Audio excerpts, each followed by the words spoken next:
మేము ఒకటే ఆలోచిస్తున్నాం, మౌలిక సదుపాయాలకు ఎక్కువ పెద్దపీట వేస్తున్నాం, నాలెడ్జ్ ఎకానమీకి ముందుకు పోతున్నాం.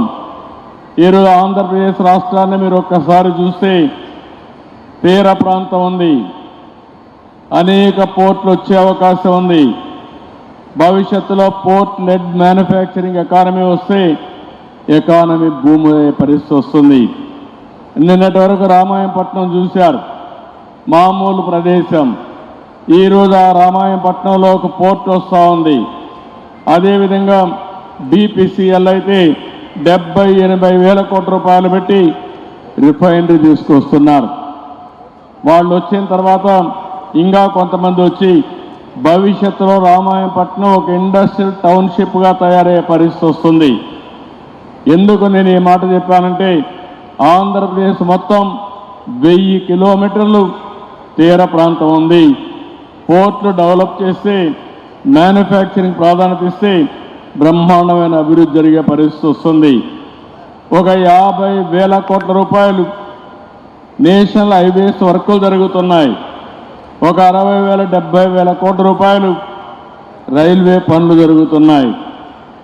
ఈరోజు చెన్నై నుంచి కలకత్తా వరకు ఇప్పుండే డబుల్ లేన్ రైల్వే లైన్ని 4 లేన్స్ చేస్తున్నారు. ఇది కానీ జరిగితే లోకల్ ట్రైన్స్ అన్ని వస్తాయి, కనెక్టివిటీ పెరుగుతుంది, లాజిస్టిక్స్ ఇంప్రూవ్ అయ్యే అవకాశం వస్తుంది.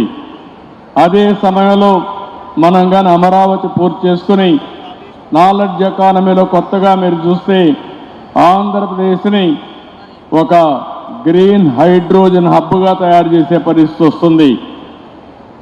ఇక్కడ సోలార్ ఎనర్జీ ఉంది, అదే సమయంలో విండ్ ఎనర్జీ వస్తూ ఉంది, ఇంకో పక్క పంప్డ్ ఎనర్జీకి అనుకూలమైన స్థలం. ఈ 3 కలిపితే గ్రీన్ హైడ్రోజన్ కూడా తయారు చేసి పోర్ట్ల ద్వారా ఎక్స్పోర్ట్ చేసే అవకాశం వస్తుంది.